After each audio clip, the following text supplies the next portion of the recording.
Welcome to another video of the basic stock market learnings. आज हम term explain करेंगे what are the bonus shares.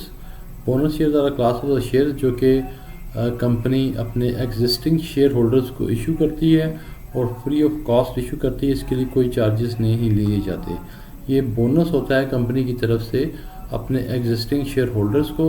और company ये कहाँ से देती है? कंपनी के पास ऑलरेडी अपने रिसोर्सेज में जो पहले से पिछले सालों में प्रॉफिट्स अर्न किए होते हैं, एक्यूमुलेटेड रिजर्व्स होते हैं, एक्यूमुलेटेड अर्निंग्स होती हैं, उसमें से कंपनी आप दो चॉइस होती है, या तो बाज़ कंपनीज कैश डिविडेंड दे देती हैं, उनको पैसे कैश में दे देती हैं, और बाज़ कंपनीज जो है वो कैश नहीं देती। जितनी अर्निंग होती है कुछ पैसे उनको कैश में दे देते हैं हर साल, और कुछ अपने पास रिजर्व इकट्ठे कर लेते हैं अपने फर्दर प्रोजेक्ट्स के लिए। और कुछ अर्से बाद फिर जब वो इतना फंड्स में एक्यूमुलेटेड अर्निंग्स इकट्ठी यानी हो जाती है उनके पास, तो फिर वो बोनस शेयर इशू कर देते हैं ताकि शेयर होल्डर्स को, कंपनी को बेनिफिट ये होता है कि कैश नहीं देना पड़ता, सिर्फ उनको एडिशनल शेयर दे दिए जाते हैं। और शेयर होल्डर्स उससे ये करते हैं, उनको बेनिफिट ये होता है कि वो स्टॉक मार्केट में जाके उनको बेच सकते हैं और वहाँ से अपने पैसे इन कैश कर सकते हैं। और ये एक फार्मूला कंपनी अनाउंस करती है कि जिसके पास एक शेयर होगा उसको 2 बोनस शेयर मिलेंगे, 3 मिलेंगे, 5 मिलेंगे। वो कंपनी की अपनी पॉलिसी होती है और अपने रिजर्व्स के अंदर रहते हुए उन्होंने देना होता है। और प्रॉपर इसके लिए उनको परमिशन लेनी होती है, स्टॉक मार्केट रेगुलेशन होती हैं, SEBI की रिक्वायरमेंट्स होती हैं, उनको पूरा करके ये सारा प्रोसेस होता है। रिसेंटली अभी हम जनवरी में बना रहे हैं, ये वीडियो जनवरी-फरवरी 2025 है।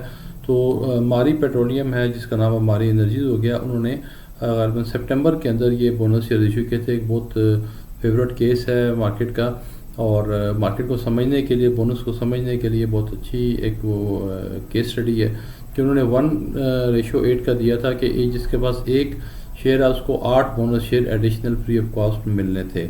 और वो समवेयर 3500 उस टाइम कंपनी की प्राइस थी शेयर की। तो इसमें कोई शेयर्स की वजह से कंपनी का कैपिटल बढ़ नहीं रहा होता, वो उतना ही कैपिटल होता है, लेकिन यूँ समझ लें एक बड़ा यानी पिज़्ज़ा है जिसके 4 स्लाइस हैं, कंपनी उसको 4 के बजाय 8 स्लाइस कर देगी, उसकी 16 स्लाइस कर देगी।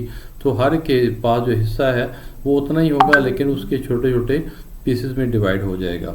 कैपिटल नहीं बढ़ रहा होता, लेकिन उसमें शेयर होल्डर्स को बेनिफिट ये होता है कि उसको वो सेल कर सकते हैं मार्केट में, और जो एग्जिस्टिंग शेयर होते हैं उनकी वैल्यू भी उस प्रोपोर्शनेट रेट से प्रो डेटा चेंज हो जाती है। जिस तरह कंपनी का 3500 का शेयर था, बोनस हुआ एक्स हो के जब खुला तो वो तकरीबन कोई 450 के अराउंड इक्विवेलेंट प्राइस बनी। जिन्होंने बेचने थे वो एडिशनल शेयर बेच दिए, और वहाँ से शेयर दोबारा से बढ़ना शुरू हुआ। चूँकि जो मार्केट होती है उसको इसी एजम्पशन में देखेंगे पहले शेयर 3500 पे था, अभी दोबारा बढ़ेगा, तो वो 900 को भी टच करके आया। तो शेयर होल्डर्स ने जिन्होंने इसको होल्ड किया और उन्होंने सेल करना चाहा तो 900 के ऊपर भी सेल कर दिया।